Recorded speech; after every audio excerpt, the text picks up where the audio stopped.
There's no feeling more intense than starting over. If you deleted your homework the day before it was due, as I have, or if you left your wallet at home and you have to go back after spending an hour in the commute.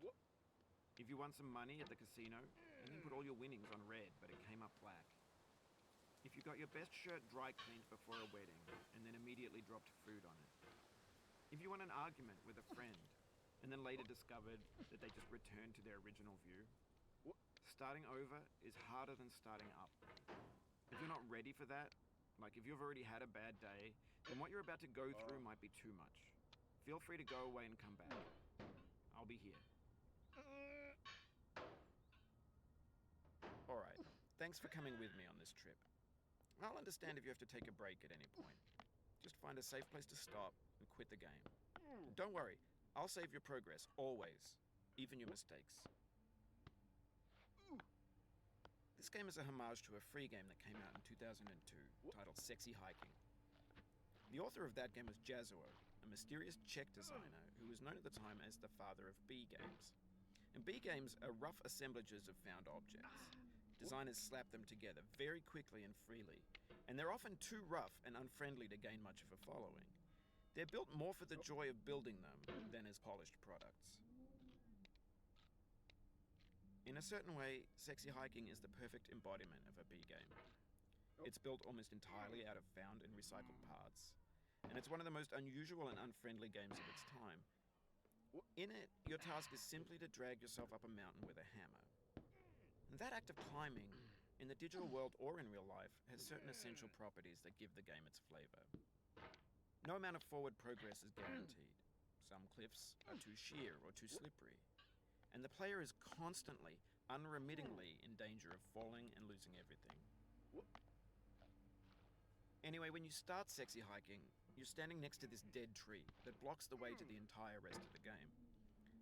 It might take you an hour to get over that tree, and a lot of people never got past it.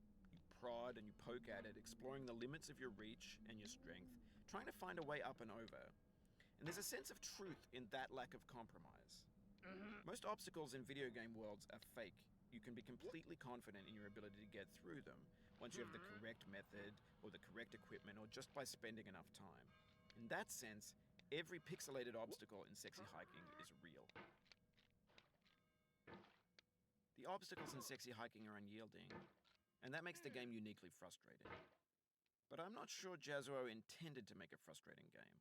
The frustration is just essential to the act of climbing, and it's authentic to the process of building a game about climbing. A funny thing happened to me as I was building this mountain. I'd have an idea for a new obstacle, and I'd build it, test it, and it would usually turn out to be unreasonably hard. But I couldn't bring myself to make it easier.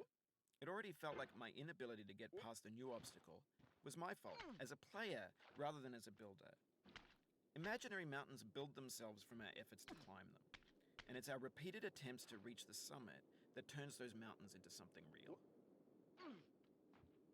When you're building a video game world, you're building with ideas, and that can be like working with quickset cement. You mold your ideas into a certain shape that can be played with, and in the process of playing with them, they begin to harden and set until they're immutable, like rock. And at that point, you can't change the world. Not without breaking it into pieces and starting fresh with new ideas. For years now, people have been predicting that games would soon be made out of prefabricated objects, bought in a store and assembled into a world. And for the most part, that hasn't happened, because the objects in the stores are trash. I don't mean they look bad or that they're badly made, although a lot of them are. I mean they're trash in the way that food becomes trash as soon as you put it in the sink. Things are made to be consumed and used in a certain context, and once the moment is gone, they transform into garbage. In the context of technology, those moments pass by in seconds.